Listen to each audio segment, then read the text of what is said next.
Friends, welcome to Divya Hari classes. आज हम लोग पढ़ने वाले हैं प्रश्नावली 6.2 के क्वेश्चन नंबर 3 से। आइए देखते हैं क्वेश्चन नंबर 3 में क्या दिया हुआ है। जो क्वेश्चन नंबर 3 है, 3 में बोल रहा है कि त्रिभुज ABC में, तो सबसे पहले हम लोगों को एक त्रिभुज बनाना होगा जिसका नाम देना होगा क्या, ABC। तो सबसे पहले हमने यहाँ पर त्रिभुज बनाया जिसका नाम दिया हमने A, B और C। बोला कि त्रिभुज ABC में जो DE है भुजा BC के समानांतर है। किसके समानांतर है? जो DE है भुजा BC के समानांतर है। तो मान लेते हैं कि ये DE है जो किसके समानांतर है, भुजा BC के समानांतर है। और बोला कि जहाँ D जो है AB पर है और जो E है AC पर है। तो यहाँ से देखिए आप लोग, जो D बिंदु है भुजा AB पर है और जो E है भुजा किस पर है, EC पर, AC पर है। और उसके साथ में बोल रहा है कि तब AD बटा DB का मान कितना होगा, AD बटा AE का मान कितना होगा, यानी इन चारों का मान निकालने के लिए हम लोगों को दिया हुआ है। क्या दिया हुआ है कि जो एक त्रिभुज ABC दिया हुआ है जिसमें भुजा BC के समानांतर कौन सी लाइन दी है, DE दिया हुआ है। तो हम लोग क्या जानते हैं, अगर किसी भी त्रिभुज में एक भुजा के समानांतर कोई अन्य रेखा खींची जाए तो जो अन्य रेखा होती है ना, उस त्रिभुज के भुजाओं को एक ही अनुपात में विभाजित करती है। एक ही अनुपात में विभाजित करने का मतलब क्या हुआ, जैसे देखिए मान लेते हैं कि ये एक त्रिभुज है, ये एक त्रिभुज है दिया हुआ है, मान लेते हैं कि इसका नाम PQR दिया हुआ है। और इसमें जो MN लाइन है, जो MN लाइन, ये MN भुजा है, ये किसके समानांतर है, जो ये MN है ये भुजा QR के समानांतर है। तो जब ऐसी होती है ना, अगर किसी भी त्रिभुज में अगर एक भुजा के समानांतर कोई दूसरी भुजा खींची जाती है ना, तो उसकी जो वो जो भुजा होती है एक ही अनुपात में विभाजित करती है। यानी क्या, एक ही अनुपात का मतलब क्या हुआ कि जितना PM बटा MQ का मान होगा, जितना PM बटा MQ का मान होगा उतना ही किसका मान हो जाएगा, PN बटा NR का मान हो जाएगा। हमने क्या बोला कि जितना PM बटा MQ का मान होगा उतना ही किसका मान हो जाएगा, PN बटा NR का मान हो जाएगा। या जितना PQ बटा MQ का मान होगा उतना ही किसका मान हो जाएगा, PR बटा NR का मान हो जाएगा। यानी कि जिस अगर इधर से हम लोग हाफ हाफ करके ले रहे हैं तो इस साइड से भी हम लोगों को हाफ हाफ करके लेना होगा। अगर इधर से एक बार पूरा ले रहे हैं फिर उसके बाद में यहाँ से यहाँ तक को ले रहे हैं, तो इधर से भी क्या करना होगा, इधर से भी एक बार को पूरा लेना होगा और एक बार यहाँ से यहाँ तक को लेना होगा।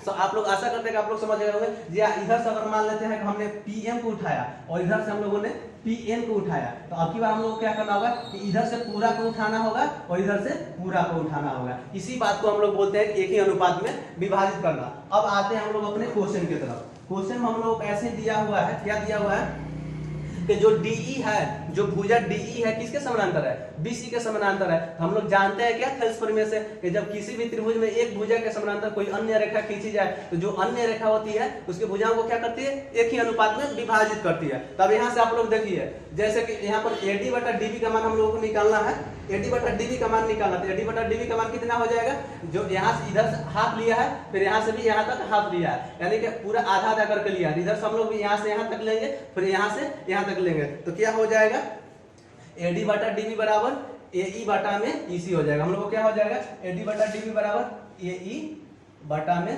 EC हो जाएगा। यहाँ से देखिए AD बटा DB, यानी यहाँ से यहाँ तक उठाया फिर यहाँ से लेके यहाँ तक उठाया। अब आते हैं हम लोग क्वेश्चन नंबर 2 की तरफ। क्वेश्चन नंबर 2 में दिया हुआ है AD बटा AE, यानी क्या दिया हुआ है, AD बटा AE। तो हम लोग क्या करते हैं कि इधर से पूरा को उठा लेते हैं और इधर से भी पूरा को उठा लेंगे। तो क्या हो जाएगा, AB बटा में AC, क्या हो जाएगा, AB बटा में AC।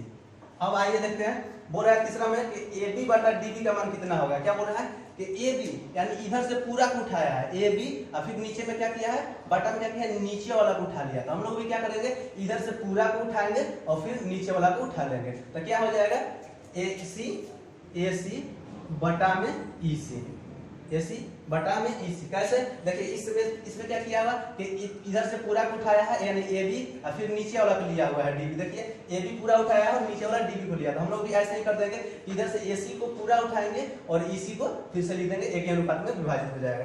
फिर चौथा में बोल रहा है कि EC बटा DB का मान कितना होगा, EC बटा DB, यानी इसको उठाया है और फिर इसको उठाया। तो हम लोग क्या करेंगे कि इस इधर से पूरा को उठा लेंगे और इधर से भी पूरा को उठा लेंगे, तो एक ही अनुपात में विभाजित हो जाएगा। तो क्या हो जाएगा, AC बटा में AB। पढ़ेल गया अब आते हैं क्वेश्चन नंबर 4 की तरफ। देखते हैं क्वेश्चन नंबर 4 में क्या दिया हुआ है। जो क्वेश्चन नंबर 4 है ये आपके सामने लिखा हुआ है। क्वेश्चन नंबर 4 में बोल रहा है कि त्रिभुज ABC में DE समानांतर BC है। यानी क्या दिया हुआ है कि ये त्रिभुज ABC दिया हुआ है जिसमें क्या जो DE भुजा है किसके समानांतर है, BC के समानांतर है। तो सबसे पहले हम लोग एक त्रिभुज बना लेते हैं और त्रिभुज का नाम दे दिए ABC। क्या बोला कि ये त्रिभुज ABC में DE जो है किसके समानांतर है, BC के समानांतर है। तो हमने क्या किया कि DE भुजा को BC के समानांतर बना दिया और बोल रहा है कि और DE भुजाएं AB और AC को क्रमशः D और E पर इस प्रकार काटती है कि AD अनुपात DB का मान कितना दिया हुआ है 4:5। यानी बोल रहा है कि जो D और E भुजाएं हैं, D और E भुजाएं हैं इस AB को इस प्रकार काटती है ना कि जो AD का मान हो रहा है, जो AD का मान कितना आ रहा है 4 के बराबर आ रहा है और DB का मान कितना आ रहा है 5 के बराबर। यानी इसका मान 4 रेशियो में दिया हुआ है और इसका मान 5 रेशियो में दिया हुआ है। तो सबसे पहले समझ लेते हैं हम लोग कि आखिर रेशियो का मतलब क्या होता है। अगर ये दिया हुआ है ना कि AD बटा DB, AD अनुपात DB, इसका मतलब हुआ ना कि बराबर 4:5 दिया हुआ। इसका जो ये बीच वाला अनुपात आप लोगों को दिख रहा है इसका मतलब बटा होता है। यानी किसका मान दिया हुआ है AD बटा DB का मान कितना दिया हुआ है 4/5 आपका ये मान दिया हुआ है। ये जो अनुपात दिख रहा है ना बीच में रेशियो जिसको बोलते हैं हम लोग, इसी का मतलब बट्टा होता है। यानी AD बटा इसके लिए हम लोग बट्टा का यूज करते हैं। यहाँ से हम लोग क्या लिख सकते हैं AD बटा DB बराबर 4/5।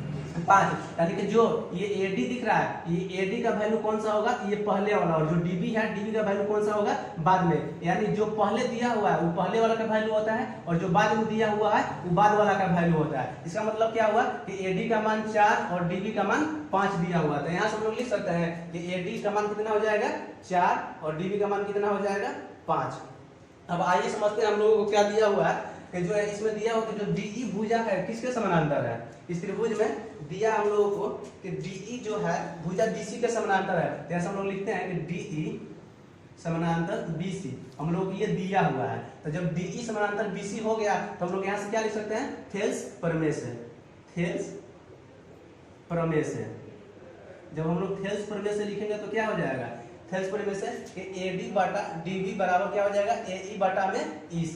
यानी AD बटा DB बराबर AE बटा में EC। अब यहाँ से देखिए AD बटा DB का मान दिया हुआ है, कितना दिया हुआ है 4/5। यानी यहाँ से हम लोग लिख सकते हैं कि 4/5 बराबर AE बटा में EC। हम लोग मान तो इसी का निकालना था AE बटा EC का, हम लोग इसलिए लिख देंगे इसलिए AE बटा EC बराबर 4/5। ये हुआ आपका आंसर।